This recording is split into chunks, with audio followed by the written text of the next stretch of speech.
ጤና ይስጥልን የተወደዳችሁ እንዴት ናችሁ? የታርሻም ቻናል ላይ ትገኛላችሁ። አዳዲስ ጉዳዮችን ይዘን በድጋሚ ተገናኝተናል። በርከት ያሉ መረጃዎችን ይዘናል። ዝውውሮችን በተመለከተ ትናንትናም ስናነሳቸው የነበሩ ጉዳዮች አሉ። በዛሬው ዕለት የበለጠ ከዝውውሮችም በተጨማሪ ዋነኛ ትኩረታችን የአርሰናልና የቼልሲ ጨዋታ ቁጥሮች ምን ይላሉ፣ አንዳንድ ተጫዋቾችን እያነሳን ፕሎቶችን እንመለከታለን። የአርሰናልና የቼልሲ ጨዋታ ፍልሚያው የበላይነትን ለመውሰድ በየትኛው መንገድ ሊደረግ ይችላል? ጨዋታውን በተመለከተ የሚነሱስ ነጥቦች ምንድናቸው? ትናንትና ሚኬል አርቴታ ከጨዋታው ጋር በተያዘ ምን የሰጣቸው አስተያየቶች አሉ የሚለውን በስፋት እንመለከታለን። ከጉዳት ዜናዎች ጋር በተያዘ ሌሎችንም ሀሳቦች እያነሳን እንቆያለን። በተለይ ሞይሰስ ካይሴዶ ከዴክላን ራይስ ቁጥሮች ምን ይላሉ? ባለፉት የውድድር ዘመናት ላይ ሁለቱን በተመለከተ ባለፉት 3 ዓመታት ላይ ሁለቱም ቼልሲንና አርሰናልን የተቀላቀሉበት ጊዜ የወራት ልዩነት ነው እንጂ 2023 ላይ ነበረ ከ100 ሚሊዮን ፓውንድ በላይ ተከፍሎባቸው ክለቦቻቸውን የተቀላቀሉት። ከዛ በኋላ እንዴት አይነት ሂደትን አሳለፉ? ቁጥሮች ምን ይላሉ? ማጥቃት፣ መከላከል፣ የቢልድ አፕ ፌዝ ላይ ያላቸው ተሳትፎ ምን ይመስላል? አንዳንዶች ሞይሰስ ካይሴዶ ይበልጣል ይላሉ። አንዳንዶች ደግሞ የዴክላን ራይስን ኳሊቲዎች የጎላ ናቸው፣ እሱ የተሻለ ተጫዋች ነው በሊጉ ላይ የሚሉ አስተያየቶችን ይሰጣሉ። የእናንተን ሀሳብ ጻፉልን። ከሞይሰስ ካይሴዶና ከዴክላን ራይስ እኛ ደግሞ በዝርዝር ቁጥሮችን እያነሳን ከናንተ ጋር ቆይታ የምናደርግ ነው የሚሆነው። ሌሎች ሀሳቦችንም እናነሳለን። ስለ ቡካዮ ሳካ ኮንትራት ዳቪድ ኦርነስቲን ያነሳቸው ጉዳዮች አሉ። የጉዳት ዜናዎችን በተመለከተ ስለ ቪክተር ዮኬሬሽ ስለ ካይ ሃቨርትዝ የተሰሙ ጉዳዮች አሉ። ሌሎችንም ሀሳቦች በስፋት እየነገርናችሁ ያነሳሳን ቆይታ የምናደርግ ነው የሚሆነው። ፖል ሜርሰን የቼልሲ ደጋፊነቱ ይታወቃል። ጨዋታውን በተመለከተ የሰጣቸው አነጋጋሪ አስተያየቶች አሉ። እነሱንም በተመለከተ የምናነሳቸው ሀሳቦች አሉ። በርከት ያሉ ጉዳዮችን ይዘናል። ጋብሪኤል ሱስ፣ ሊያንድሮ ትሮሳርድን በተመለከተም ስለ ኮል ፓልመርም ይመለሳል አይመለስም ጨዋታው ላይ በተመለከተ የሚነሱ ዝርዝር ነጥቦች አሉ። በቻላችሁት በያላችሁበት አብራችሁን ቆዩ። ጨዋታውን በተመለከተ በዝርዝር እንመለከታለን። ሀሳቦቻችሁን ጻፉልን። ቪዲዮን ላይክ አድርጋችሁ እንድትጀምሩ አርሰናል ደጋፊ ከሆናችሁ ጨዋታውን እንዲሁ ግምቶቻችሁን አስቀምጡልን። ቼልሲ ያሸንፋል? አርሰናል ጨዋታው ለስንት ይጠናቀቃል? ሀሳቦቻችሁን ጻፉልን። ከዛ ውጪ ባነሳ ነው የዴክላን ራይስ እና የሞይሰስ ካይሴዶ ንጽጽር ላይም የእናንተን ሀሳብ እንፈልጋለን። ለሁሉም አብሮነታችሁን እንፈልጋለን። በቻላችሁት በያላችሁበት ቆዩ። አርሰናል ስታንፎርድ ብሪጅ ሄዶ ከተሸነፈ 6 ዓመታት ተቆጥሯል። የነገው ጨዋታስ በምን ይተረጎማል? አርሰናል ያሸንፋል ወይስ ደግሞ ቼልሲ? በምን ያክል ደረጃ ጨዋታው ፉክክር ይኖረዋል የሚለውን የእኛን አስተያየቶች የእኛን ትንተናዎች እናቀርባለን። የእናንተን ደግሞ ኮሜንቶች እንጠብቃለን።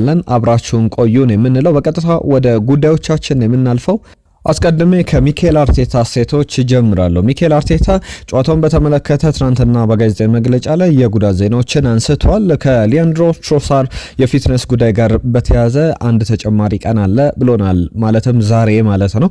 ስለዚህ እሱን መመልከት አለብን። ትናንትና ቴስት አድርጓል። ያ ማለት የትሮሳር ጉዳት በጣም ረጅም የሚያቆየው አይደለምና ምናልባት በነገው ጨዋታ ላይ በሙሉ ጤንነት ልንመለከተው እንችላለን። እሱም ባይኖር ግን በጨዋታ ላይ አሁን አቨለ የሆኑ ተጫዋቾች አሉ። ከነዚህ መካከል ኖኒ ማዱዌኬ እንዲሁም ደግሞ ጋብሪኤል ማርቲኔሊ ያሉ ባለፈው ጨዋታ ላይ የባየርን ጨዋታ ላይ ሁለቱም ግብ አስቆጥሯል። ከዛ ውጪ ሚኬል አርቴታ ይፋ ያላደረጋቸው የጉዳት ዜናዎች መካከል አንደኛው የካይ ሃቨርትዝ እንዲሁም ደግሞ የቪክተር ዮኬሬሽ ጉዳይ ዛሬ ተጨማሪ ቀን ልምምድ መስሪያ ቀን አላቸው። ዛሬ ተመልክተን እንወስናለን፣ እንዴት እንዳገገሙ በደንብ እንመለከታለን ብሏል። ያንንም በተመለከተ ዛሬ የሚጠበቁ ጉዳዮች ይኖራሉ። እነዚህን አስተያየቶች ትናንትና ሚኬል አርቴታ ያነሳቸው ጉዳዮች ናቸው። ከክሪስቲያን ሞስኬራ እንዲሁም ደግሞ ፒየሮ ኢንካፒዬ ጋር በተያያዘ በጣም ጥሩ ኳሊቲ ያላቸው ተጫዋቾች ናቸው። ፖሲብሊ በደንብ ሲጫወቱ በተለያየ አማራጭም ተመልክተናል። ኢንካፒዬም በተለይ በግራ መስመርም የፉል ባክነት ሚናም እየተጫወተ ተመልክተናልና ሉዊስ ስኬሊም በዛ ቦታ ላይ አለ ብሏል ሚኬል አርቴታ። ስለዚህ እነዚህን ተጫዋቾች እያሳተፍን የምናሳትፈው ደግሞ የቡድኑ አካል እንደሆኑ በደንብ እንፈልጋለንና በየጨዋታው ያንን እየተመለከተን መቆየት ይኖርብናል የሚል አስተያየቱን ሰጥቷል። ስለዚህ ፖሲብሊ የሊያንድሮ ትሮሳር እንዲሁም ደግሞ ቪክተር ዮኬሬሽና ካቨርስ በቼልሲው ጨዋታ ላይ በተቀያሪ ወንበር ላይ ቢያንስ የመጫወት የመሰለፍ እድል ይኖራቸዋል። ያም የሚጠበቅ ጉዳይ ነው። ስለዚህ እነዚህ ጉዳዮች በደንብ ትኩረትን የሚስቡ ናቸው። ከጨዋታው ጋር በተያያዘ የዴክላን ራይስና የሞይሰስ ካይሴዶ ንጽጽር አነሳላቸዋለሁ። አንደኛው ፕሎት እሱ ነው። በውድድሩ ላይ በጨዋታው ላይ በፕሪሚየር ሊጉ ላይ ከሚደረጉ ስታንፈርድ ብሪጅ ላይ ጨዋታው ሲደረግ ፕሎቱ አንደኛው ይሆናል ተብሎ ይጠበቃል። የሁለቱ ተጫዋቾች ፉክክር ነገር ግን የትኛው ቦታ ላይ የበለጠ ይነጻጸራሉ የሚለውንም አሰልጣኝ ኤንዞ ማሬስካ ያነሳቸው ጉዳዮች አሉ። ከትሮሳር ጋር በተያያዘ there is a potential chance የሚል አስተያየቱን ሰጥቷል። የተጫዋቹን መሰለፍ አለመሰለፍ ከቼልሲ ጋር በተያያዘ እድል አለው ማለት ነው። አርሰናልን በተመለከተ ግን ከሚነሱ ነጥቦች መካከል በሬቼዜን በተመለከተ ኖኒ ማዱዌኬ ካቨርስ ምናልባት ከመጣ እነዚህ የለንደን ክለቦች ጋር የሚያገናኛቸው ነገሮች አሉ።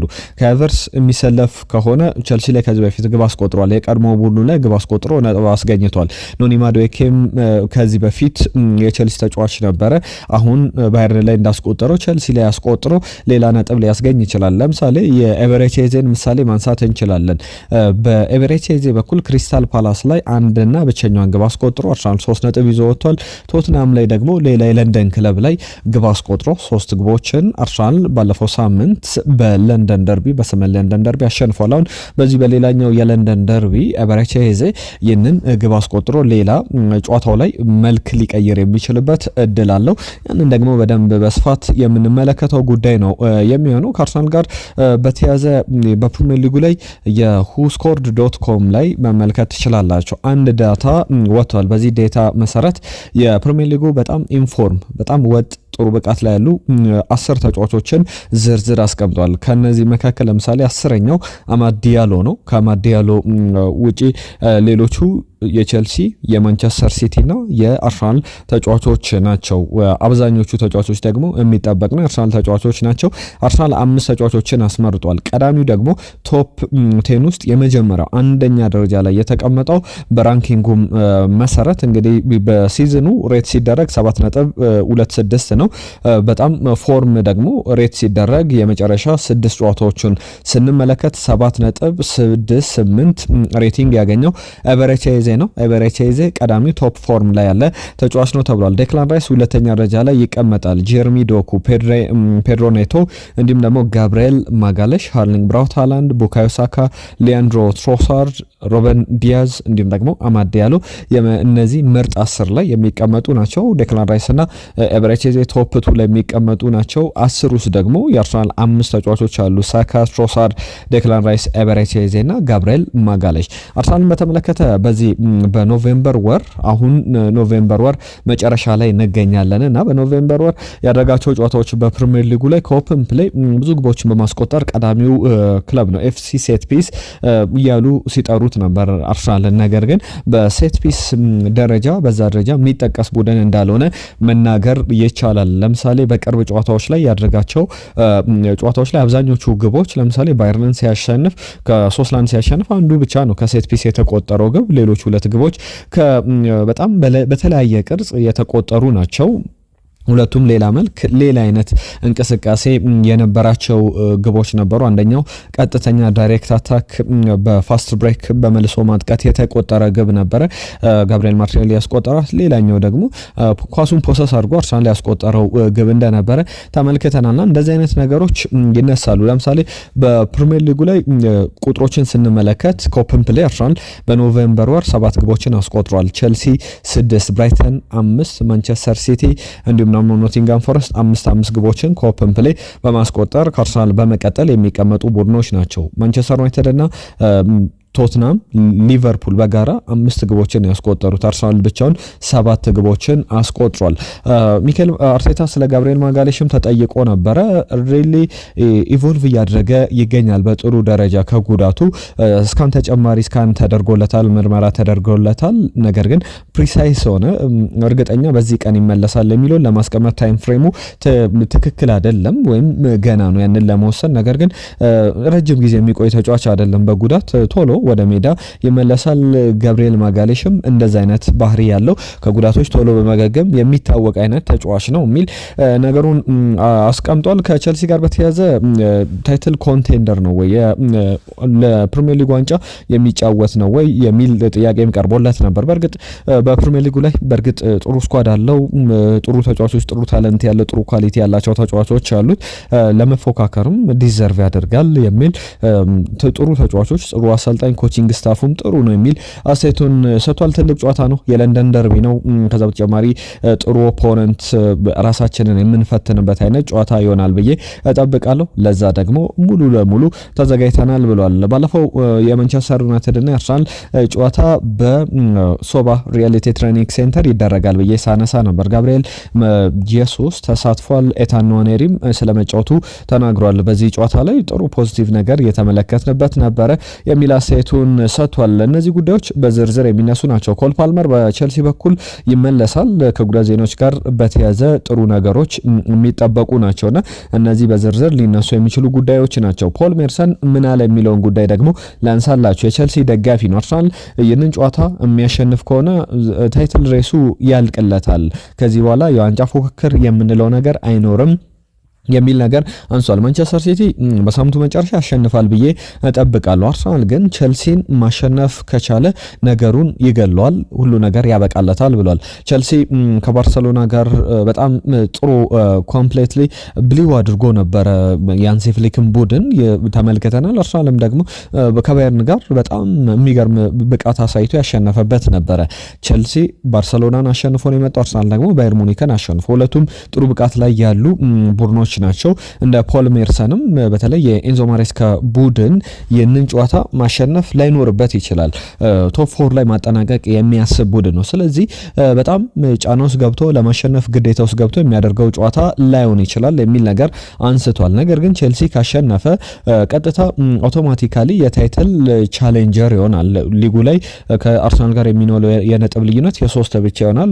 ሁለተኛ ደረጃነቱን ማንቸስተር ሲቲ ቢያሸንፍ እንኳን አስጠብቆ መቀጠል ይችላል። ስለዚህ በዚህ ሂደት ውስጥ ኤክስፔክቴሽኑ ከፍ ይላል። ለቸልሲ ደግሞ ሌላ ጫና ይዞ የሚመጣ ነው። ቸልሲ መሸነፍ ባይፈልግም የጨዋታ ምናልባት ባቻ ውጤት ቢጠናቀቅ ለቸልሲ ጥሩ መልክ ሊኖረው ይችላል። ባለፈው ዓመት ቸልሲ ሲፎካከር በመጨረሻ በጣም ከባድ በተከታታይ ጨዋታዎችን ተሸንፎ ሊጉን ሲመራ ከነበረበት በጣም ተንሸራቶ ወደ ታች እንደወረደ ተመልክተናልና ቸልሲ ያሸንፋል ወይ ብለህ ታስባለህ ወይም ተብሎ ተጠይቆ ነበር። ፖል ሜርሰን ግምቶችን በማስቀመጥ ይታወቃል። የቸልሲ ደጋፊ ነኝ ይላል። እንደ ቸልሲ ደጋፊ እንዲሁም በዚህ የውድድር ዘመን ቡድኑን እንደተመለከተ ሰው አይመስለኝም ቸልሲ አርሰናልን ያሸንፋል ብዬ አልገምትም የሚል ነገር አስቀምጧል። የቸልሲ ወጣት ቡድን ነው። እንዲሁም ከፍታና ዝቅታ ለመውጣት መውረዶች አሉ። ቸልሲ ግን ኤክስፒሪየንሱ ይኖረዋል ብዬም አላስብም። ለመፎካከር ቸልሲም ያሸንፋል ብዬ ቅድሚያ ግምት አልሰጥም የሚል ነገር አንስቷል። ጨዋታውን ግን 1-1 ይጠናቀቃል ብሎ ገምቷል። የእናንተን ግምት ግን አስቀምጡልን። በደንብ በዝርዝር እየተመለከት ነው የምንቆየው ጉዳይ ነው የሚሆነው። እነዚህ ጉዳዮች በስፋት ይነሳሉ። ከቸልሲ ጋር በተያያዘ በጨዋታውን በተመለከተ ሌሎችም ሀሳቦች ይኖራሉ። የአርሰናል ተጫዋቾችን በተመለከተ የምናነሳቸው ጉዳዮች አሉ። ስለ ጆሹዋ ኪሚች የትናንትና አስተያየት ብዙ ሰምታችኋል። አርሰናል ረጅም ኳስ ላይ ዲፔንድ ያደረገ የቆም ኳሶች ላይ ዲፔንድ ያደረገ ቡድን ነው ሲል ነበረ። ቁጥሮች ግን እንደዛ አይሉም። እሱንም አነሳላችኋለሁ። ዳቪድ ኦርነስቲን ስለ ቡካዮ ሳካ ዝውውርም ያነሳቸው ጉዳዮች አሉ። በስፋት እንመለስበታለን። ዴክላን ራይስን ከሞይሴስ ካይሴዶ የቸልሲንም ጨዋታ የተመለከቱ ሌሎች ነጥቦችን ላንሳና አስቀድሜ ወዳነሷቸው ጉዳዮች መለሳሉ። ሀሳቦቻችሁን ጻፉልን። ይህንን ቪዲዮ ላይክ አድርጋችሁ አብራችሁን እየተከታተላችሁን እንደሆነ ተስፋ እናደርጋለን። የፓወር ራንኪንግ ወጥቶ ነበረ ኖቬምበር ወር ላይ ያሉ ብቃቶችን ከተመለከቱ በኋላ ስኮር 90 የተባለ ድረገጽ አለ። በይፋ በማህበራዊ ትስስር ገጾችን ብትገቡ ልታገኙት ትችላላችሁ። የባሎንዶር ፓወር ራንኪንግ ላይ 5 ተጫዋቾችን አስቀምጧል። አንደኛው የሚጠበቅ ነው፣ ኦብቪየስ ነው። በተለይ የባሎንዶር ስኬቶች አንደኛ የግል ፐርፎርማንስ ብዙ ግቦች የሚያስቆጠሩ ተጫዋቾች ላይ ዲፔንድ ያደርጋል። ከዛ በተጨማሪም በፓወር ራንኪንጉ ላይ የእናንተን ሀሳብ ማን ነው አሁን በዚህ ወቅት ላይ ባሎን ዶር ይሰጥ ቢባል ለማን ይሰጣል ለማን ይገባል የሚለውን ሀሳብ ጻፉልን። ነገር ግን የዚህ የባሎን ዶር ፓወር ራንኪንግ ሲወጣ ከዛ በተጨማሪም ከፓወር ራንኪንግም በተጨማሪ ኦብቪየስ ኮንቴንደሮች ትክክለኛ ተፎካካሪዎች ማን ናቸው ብለን በምንመለከትበት ጊዜ ብዙ ጊዜ ቡድኖቻቸውን ታደገው የሚወጡ ብዙ ግቦችን የሚያስቆጥሩ ተጫዋቾች አጥቂዎች ቀዳሚ ደረጃ ላይ ይሰጣሉ። ከዛ በተጨማሪም በጣም ጥሩ ደረጃ ፐርፎርም እያደረገ ቡድናቸውም እያሸነፈ የሚቀጥል ከሆነ ሌሎች ቦታዎች ላይ ያሉ ተጫዋቾችም ሚናቸው ይጎላል። በተለይ በዛ ቡድን ውስጥ ብዙ ግቦችን እያስቆጠረ የሌለ ተጫዋች ካለ ወይም ለምሳሌ 20-30 ግቦችን እያስቆጠሩ አጥቂዎች በዛ ደረጃ የማይቀጥሉ ከሆነ ቡድን ውስጥ ቁልፍ የቡድኑን ሚዛን የሚጠብቁ ተጫዋቾች በዛ ደረጃ ይቀመጣሉና የኖቬምበር ፓወር ራንኪንግ ሲወጣ የሪያል ማድሪዱ ካይላን ኤምባፔ በቀዳሚነት ተቀምጧል። ሃርሊንግ ብራውት ሃላንድ ሁለተኛ ደረጃ ላይ፣ ሶስተኛ ደረጃ ላይ የሚመጣው ግን ካሪኬንም ከላሚን ያማልም በመቅደም ዴክላን ራይስ ተቀምጧል በዚህ ፓወር ራንኪንግ መሰረትና አሁን ባሎን ዶር ቢጠናቀቅ በዚህ ወቅት ላይ ዴክላን ራይስ ሶስተኛው ነው ያጠናቅቃል ብሎ ግምቱን አስቀምጧል። ሃሪኬን አራተኛ ነው፣ ላሚን ያማል ደግሞ አምስተኛ ደረጃ ላይ ተቀምጧል። በዚህ ደረጃ ላይ ሚካኤል አርቴታም የሚሰጡ ሀሳብ አለ። እያሸነፍን መሄዳችን ማለት ተከታታይ ጨዋታዎችን ብዙ ጨዋታዎችን ባሸነፍን ቁጥር የበለጠ ለባሎን ዲዮር እየቀረብን የምንሄደውና ብዙም የሚርቅ አይደለም የሚል አስተያየቱን ሰጥቷል ስለ ዴክላን ራይስ ባነሳቸው ጉዳዮች። ነገር ግን እኔ አሁን ላነሳ የፈለኩት ጉዳይ በፉክክር ደረጃ ዴክላን ራይስ ከሞይሰስ ካይሴዶ በፕሪሚየር ሊጉ ደረጃ ላይ የትኛው ደረጃ ላይ ይቀመጣሉ የሚሉ ሀሳቦች በዝርዝር መነሳት ያለባቸው ጉዳዮች ይመስላሉ። እሱ ላይ ትኩረት አድርገን አንዳንድ ነጥቦችን እናንሳ። በማጥቃት በመከላከል በሌሎች የጨዋታ ፌዞች ላይ ማን የተሻለ ነው? ሚኬል አርቴታ በቅርብ ጊዜያት ላይ ስለ ዴክላን ራይስ ሲገልጽ ኮምፕሊትሊ ቶታል ፉትቦለር ነው የሚል ሀሳቡን አንስቷል። ቶታል ፕሌየር ምን ማለት ነው ስንል ሁሉንም ነገር በሜዳ ላይ ማድረግ የሚችል ያ ካፓሲቲ ያለው ተጫዋች ማለት ነው ብሎ ያስቀምጠዋል። ከአንድ ወር በፊት አስቀድሞ የሰጠው አስተያየት ነበረ። ከባየር ሙኒክ ጋር ያንን ቶታል ፕሌየር ሚና በዴክላን ራይስ በኩል ተመልክተናል። ያ እንደ ኤግዛምፕል በጣም በማጥቃት ረገድ ሲከላከልም ታይሚንጉን ሲጠብቅ በጣም አስገራሚ ነበረ። ሴት ፒስ ዴሊቨሪዎቹ በጣም የሚገርሙ ናቸው። ሴት ፒስ ዴሊቨሪ ብቻ አይደለም፣ ቀጥታ ከሴት ፒስም ግቦችን ሲያስቆጥር የዚህ የፑሽካሽ አዋርድ ላይ ተመረጠበት የሪያል ማድሪድ ግቦቹ የሚታወሱ ናቸው። ከካይሴዶ ጋር አንዳንድ ቁጥሮችን እናንሳ። ሁለቱም ቅድም ሳነሳላችሁ ነበር። በተመሳሳይ ጊዜ 2023 ላይ ነው ወደ ቸልሲና አርሰናል በተቃራኒ መንገዶች የተቀላቀሉት። ከዛ በተጨማሪም ከ100 ሚሊዮን ፓውንድ በላይ የወጣባቸው ተጫዋቾች ናቸው። በመጠኑም ቢሆን የሞይሰስ ካይሴዶ ገንዘብ ይበልጣል። ከዛን የውድድር ዘመን አንስቶ ሁለቱም ሞይሰስ ካይሴዶ 84 ጨዋታዎችን አድርጓል። ዴክላን ራይስ ደግሞ 85 ጨዋታዎችን አድርጓል። በደቂቃ ደረጃ ግን ከ100 ደቂቃዎች በላይ ያ ማለት በደቂቃ ሲመዘን ብዙ ጨዋታዎችን ካይሴዶ ይጨርሳል፣ አጠናቆ ነው የሚወጣው።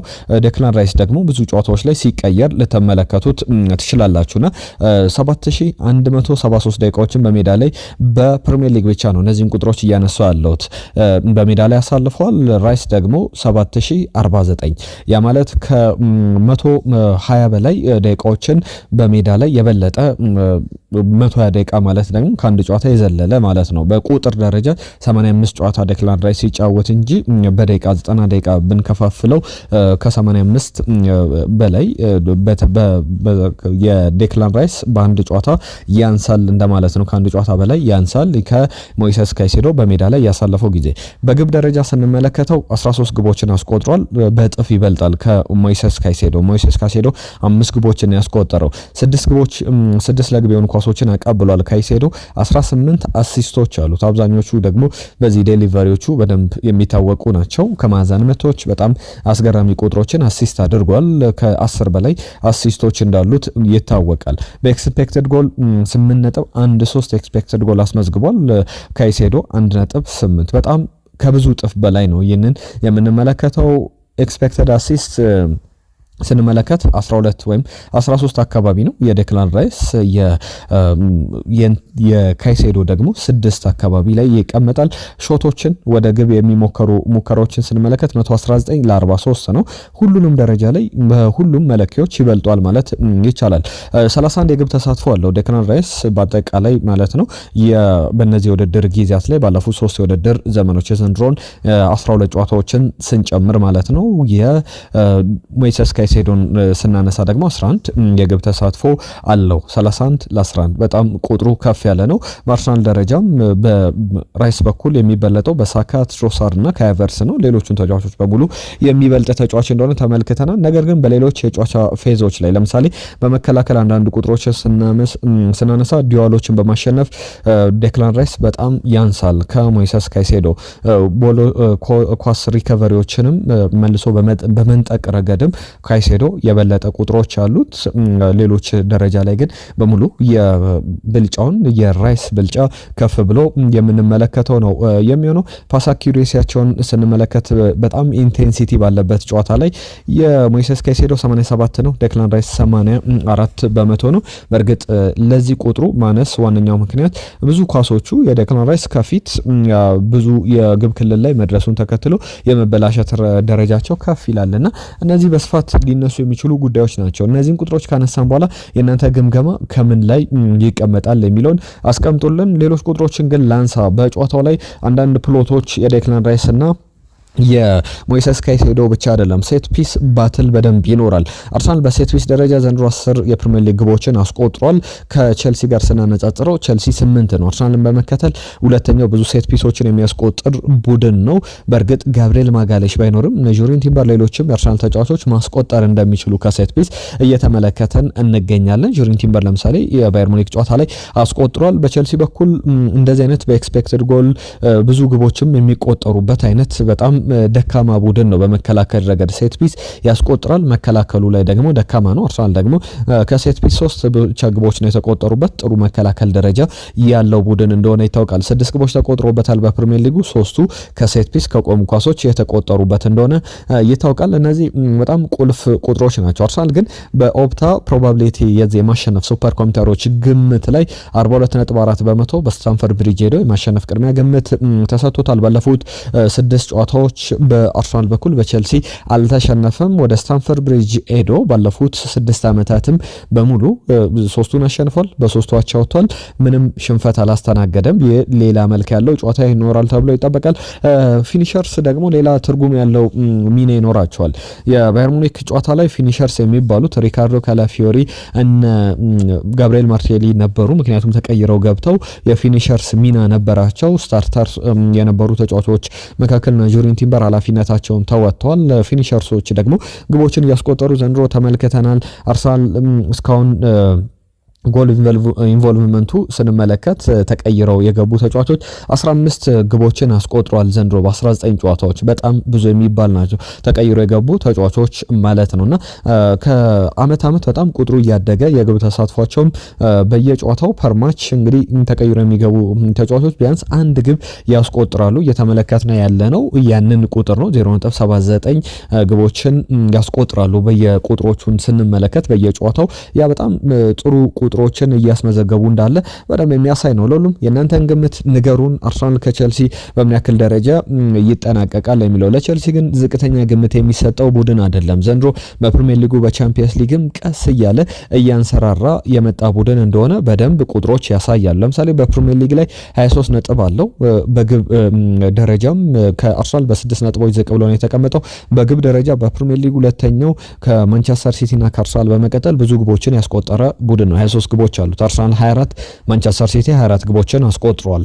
ከዛ ውጪ ጥቂት ግቦች የተቆጠረበት ቡድን አርሰናል ነው። እንደሚታወቀው 6 ግቦች ብቻ ነው የተቆጠረበት።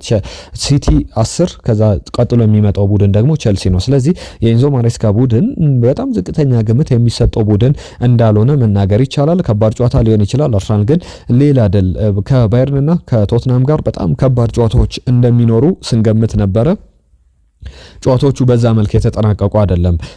በአጠቃላይ 7-2 ሁለቱም ቡድኖች ያሸነፈበት አጠቃላይ ድምር ነው። ቸልሲ ጨዋታ ሲጨመር በምን ያክል ደረጃ ቁጥሩ ከፍ ይላል የሚለውን ደግሞ በቀጣይ የምንመለከተው ጉዳይ ይሆናል ብለን እናስባለን። ቀደም እንዳልኩት ነው ወደ ስታንፈርድ ብሪጅ መጥቶ አርሰናል 6 ዓመታትን አልተሸነፈም። ሌላ ጨዋታ ይሆናል ተብሎ ይጠበቃል። ስለ ኖኒ ማዱዌኬ ትናንትና ሚኬል አርቴታ የሰጣቸው አስተያየቶች አሉ። ለምሳሌ የአርሰናል ደጋፊዎች በእንግሊዝ ያሉ ደጋፊዎች ፔቲሽን ፊርማ ሲያሰባስቡ ነበር ኖኒ ማዱዌኬ ወደ አርሰናል እንዳይፈርም። ከዛ በኋላ ኖኒ ማዱዌኬ ነገሮች እንደዛ እየሄዱ አይደለም የሚል ሐሳቡን ሲሰጥ እንደነበረ ተመልክተናል። ኳስ ቢያስኩ ቁጥር ድምጻቸውን እሰማዋለሁ፣ እንዴት እንደሚያበረታቱኝ ያውቃሉ። ስለዚህ ለኔ ሌላ ድጋፍ ነው። ስሜን በጠሩ ቁጥር ሌላ መነሳሻ እነሱን ለማስደሰት በጣም ከፍተኛ ጥረት አደርጋለሁ የሚል አስተያየቱን ስለመስጠቱ ተመልክተናል ከሰሞኑ። አሁንም ቢሆን ሚኬል አርቴታም ሌላ ማበረታቻ ይሆንለታል።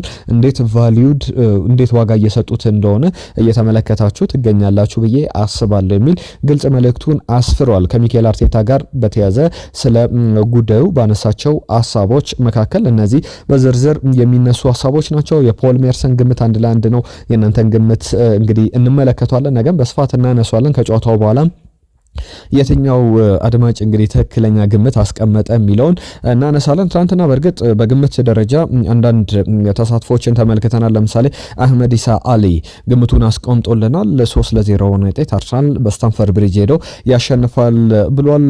ከዛ በተጨማሪ ሙባረክ ከሀገረ ማርያም ላከልን መልእክት እንግዲህ አርሰናል በዚሁ በድል ይቀጥላል የሚል መልእክቱን ልኮልናል። በጣም እናመሰግናለን። ወዳችኋለሁ ያለን አድማጫችን አለ።